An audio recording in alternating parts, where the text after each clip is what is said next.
friends, and welcome to a brand new episode of Discourse in Magic. My name is Jonah Babbins, and I am on the road. What I mean by that is I have been away this summer. I did the best as I could to backlog as many episodes as I could, but I ran out, so I decided to send a little Q&A out to Instagram and to Facebook and to Twitter and to the email list to see if anybody had any questions for me to answer. A little Q&A for the podcast and see if I could get you heard and see what I could do to answer some of your queries. So I got a whole bunch of questions. I decided to pick the best few and do what I could to answer them. So the first question comes from Angelo Florentino, which is, what do you feel is the best way to approach practicing and making your way through a magic book? So this is an interesting question. It's actually been a little while since I've read a magic book with tricks in it. I really like reading magic theory books, so I read mostly those, but I recently ordered and about 90% the way through Pitt Hartling's book, In Order to Amaze.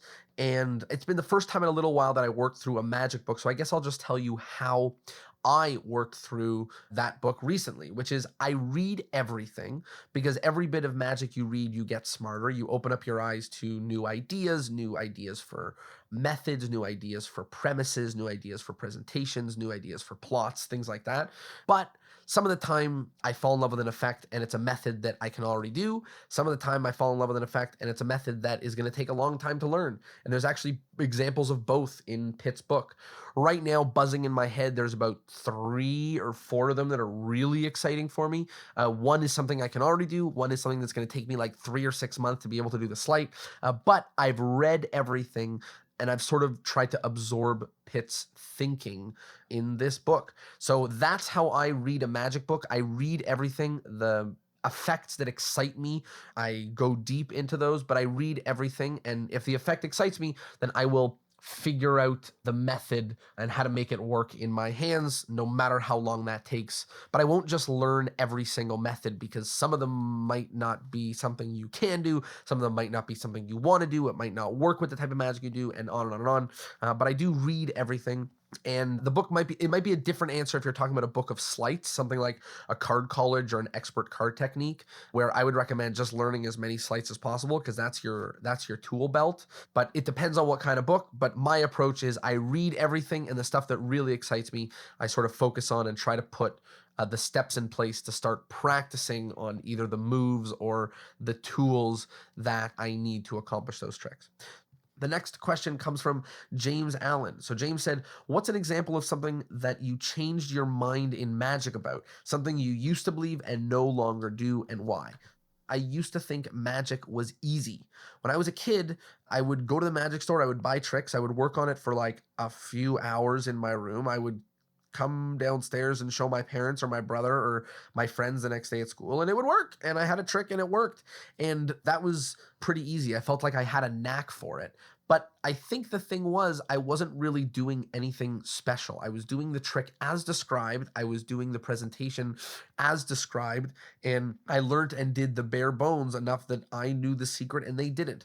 And since I started performing a lot more, other things have become more important to me. Exactly what the trick is, how I'm doing it, why I'm doing it, what I'm saying.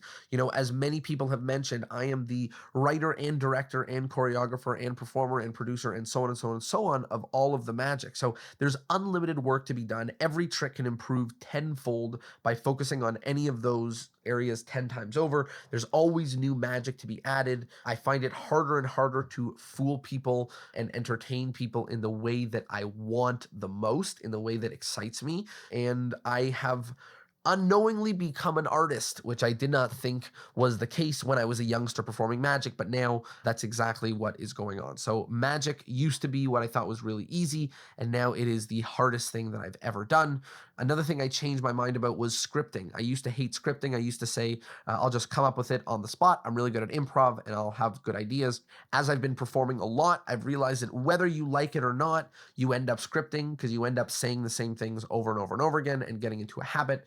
And instead of getting into a habit of saying random stuff that I came up with while I was standing on stage, I can get into a habit of saying the refined things that either I came up with on stage, but then edited while sitting at a desk with a pen and paper, or edited watching back footage and changing what I think I should say, but generally putting more work into making sure I have a solid script and I know exactly what I'm going to say was a big, big change for me. That used to be the opposite of something that I would do. And now it's something that I look forward to. And it also gives me structure with adding new magic to my show. I know exactly how to do it because scripting is sort of one of the building blocks. So I come up with presentation ideas, then I write down a script, and then I test it for myself, then I edit it, then I perform it, then I watch back the video and test it and so on. I have steps that I go through, and scripting is an important part of it.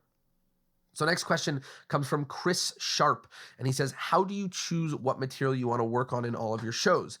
I mean, with the newest trick in the book or other shows, how do you decide what you want to do compared to what others are planning to perform in a multi-act show? I'm finding there's often too many concessions from what I want to do versus other performers having similar tricks. So there's kind of two questions here, because Chris is asking, how do you choose what material you want to work on in your shows?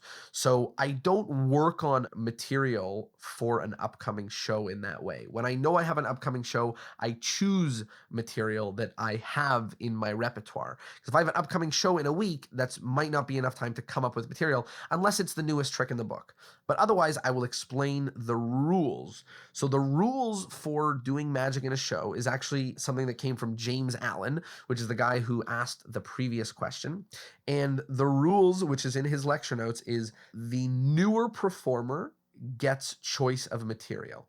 If I want to do a chop cup and also a guy who has never performed magic on stage before wants to do a chop cup, he gets to do it, because I likely have lots of other material that I can do and he might not, and this might be a very, very big opportunity for him to try out. Similarly, if I want to do an any card any number, but an expert magician is in town and wants to do it, he'll probably let me do it. Although if it's an expert magician, we'll probably let him do it because enough people have seen mine. But that's how we deal with it on a show. For the newest trick in the book, because we know what performers are on the lineup, we have first dibs. So whoever calls it first gets to do it. We add all of the magicians to a Facebook group and we say, what act are you doing? The first one who says what they're doing gets to do it. So if someone says newspaper tear, no one else can do the newspaper tear because they want to do it. And that's partially because the newest trick in the book is a show where people test out new material. So if someone really wanted to be on the show to test out a trick, they should be able to do that trick that they really wanted to do. To answer the other part of the question, which would be, how do I work on material that other people are not working on? That is a challenge. You know, there's a lot of magicians in Toronto that are working on magic, and I don't necessarily want to be doing the exact same thing that they're doing. So it is a challenge. I have to work to find magic in books that they don't have, or using tools they're not using, or that are particularly old or particularly new, or anything of that nature that I'm not seeing anywhere, to be able to have some unique magic. And once I do, I basically work as hard as I can to make that magic trick my own and put a stamp on it so that people know that I have my version of that trick. It's totally okay if other people do the same magic that I do. I don't care. It doesn't matter. But I try to do magic that other people are not doing for my own personal gain, because I want to be doing unique stuff. The next question comes from Ryan Campus, another Ryan, and he asks, what are some good books that talk about developing your voice and theory? So I'll give you some good books as well as some good people. The first is Strong Magic by Darwin Ortiz. That was probably the book that got me interested in magic theory before anything else. That book played a big role in helping me decide what paths I wanted to take in magic. He does a good job of classifying things and giving you options and advice on how to build, you know, your character and who you are and figure out how to do mostly close-up magic, but figure out how to do magic.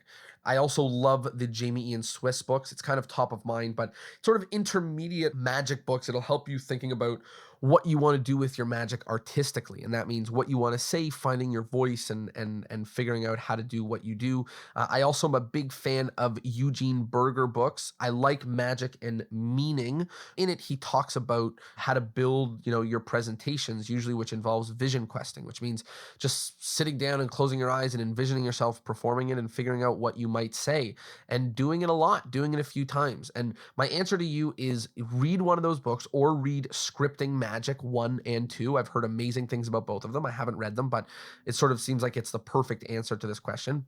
And I love reading magic books as much as the next person, but all of my real big innovation and real big aha moments and light bulb moments came from myself writing with a pen and a paper or typing up on Google Docs or something like that. So I recommend those books, but I also recommend just sit and write or turn on the recording app on your phone and just talk and try to come up with different ideas that way.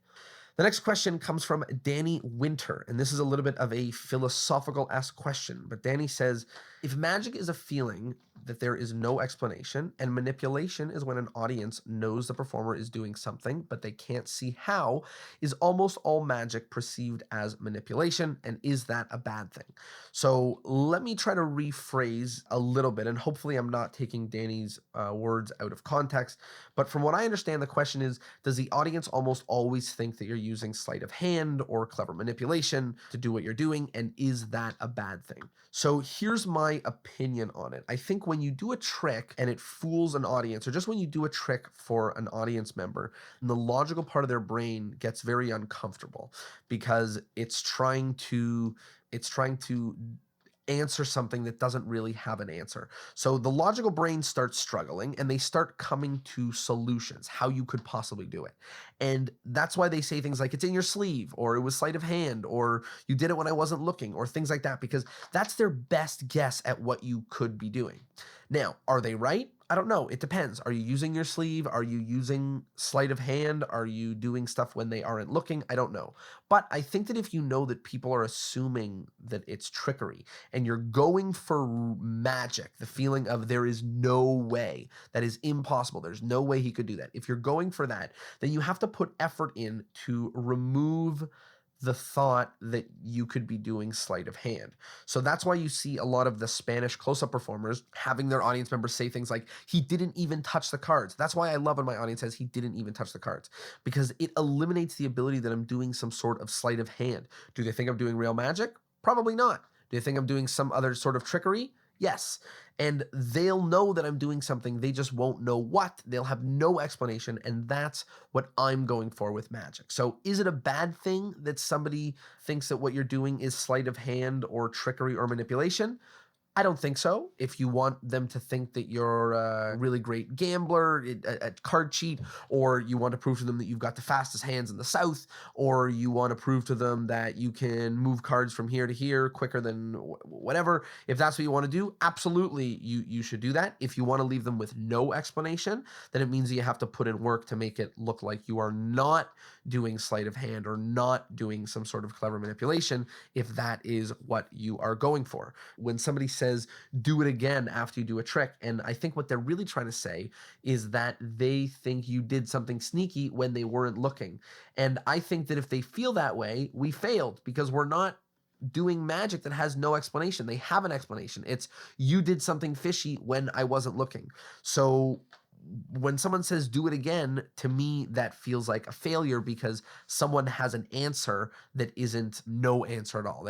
That was totally and entirely impossible. And I want their logical brain to not have an answer that works with them. So I hope that answers your question. I hope I understood your question. Let me know. That is the end of the Q&A. There were some fun questions. Please, if you have your answers to the questions, if you think all of my answers were wrong or especially right or stupid or whatever, leave a comment. Let me know. You can send me an email, post on Instagram or on Facebook or on Twitter, or you can just yell out your front door. Any of those work. All of those work. Thank you as always for being here, and I will see you next Thursday. Peace.